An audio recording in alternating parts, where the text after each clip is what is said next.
खसीको सेकुवा र कुखुराको सेकुवा आज बनाउन गइरहेको छु। सेकुवा पल्टाउने मान्छे यहाँ खसीको मासु लिँदाखेरि त यति बोसो देखा के हामी पकाउने सिस्टम चाहिँ यो पङ्खाले के किनकि फुक्नु पर्दैन नि त्यसलाई। मिठो छ मम्मी सेकुवा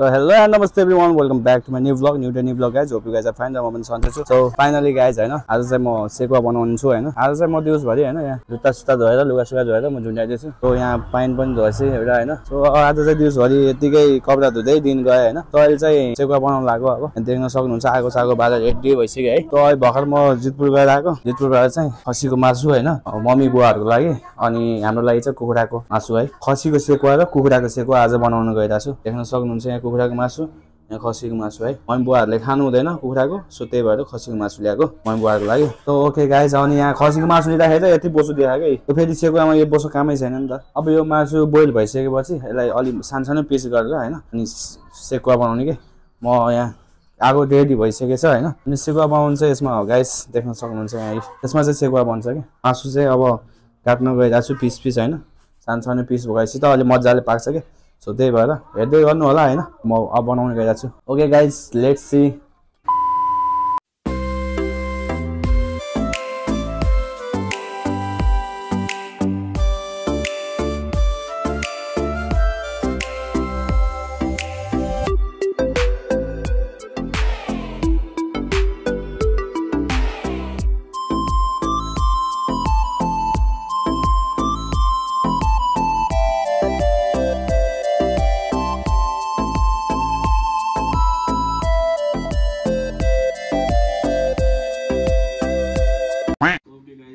मसलाहरु सबै रेडी भइसकेछ है। अब पेस्टहरु हो यो चाहिँ अदुवा लसुन अब धुलो खुर्सानी। सो अब यसलाई मिक्स गर्न गइरहेको छु।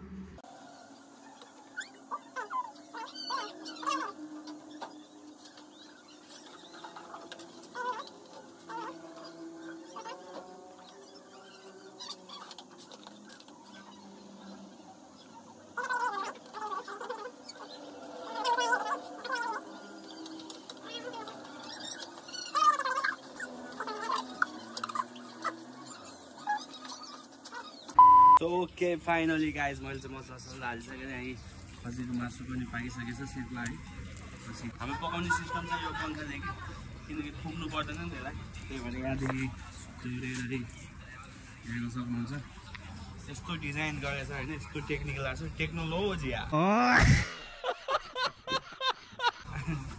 ओके गाइज, यहाँ बुझ्नु पनि यहाँ चाहिँ खसीको पाक्दैछ हैन सेकुवा। सो यहाँ पनि मैले कुखुराको पनि रेडी गरिसकेको छु, देख्न सक्नुहुन्छ। वाउ, मसला सबै मुछेर अनि यो बाँकी रहेको चाहिँ तपाईँले चाहिँ थोरै एक एक पिस भए पनि तरकारी बनाएर खाने हैन। सो यही हो गाइज हैन, हेर्दै गर्नु होला।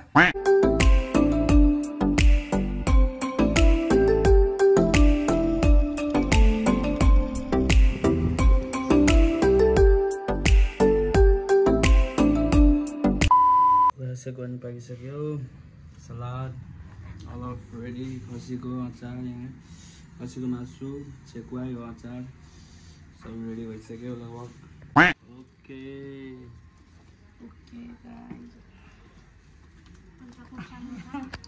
मिठो छ मम्मी सेकुवा? मिठो छ बाबु, मिठो मिठो छ एकदम मिठो छ। रिजन मिठो छ?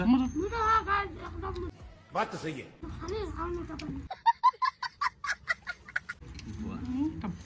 तपाईँ नि गर्छ। So okay, finally guys, हामीले चाहिँ खाइसक्यो हैन। एकदम मजा आयो आज हैन। बवाल गरी आज बनाएको थियो कि अचार, टमाटर अचार पनि सेकुवा पनि यस्तो मिठो भएको थियो। सो तपाईहरु पनि बनाउन सक्नुहुन्छ है। त्यसमा केही त्यस्तो खासै केही पनि हाल्नु पर्दैन सेकुवा बनाउनलाई। खसीको सेकुवामा चाहिँ जस्ट त्यसलाई बोइल गरेर सेकुवा बनायो भने चाहिँ एकदम मिठो हुन्छ है, पाक्छ पनि राम्रोसँग। सो आजको मेरो भ्लग यही नै हो गाइस। ओके, अब अर्को न्यू भ्लग फेरि भोलि आउने छ है। यता अहिले कतै पनि जान पाएन के जेनजी आन्दोलनले गरेर। सो त्यही भएर काम पनि बन्द छ अहिले। सो यही नै हो आजको भिडियो गाइस, हेर्दै गर्नु होला। जो नयाँ हुनुहुन्छ मेरो युट्युब च्यानल सब्स्क्राइब गर्नु होला। Okay guys, bye bye.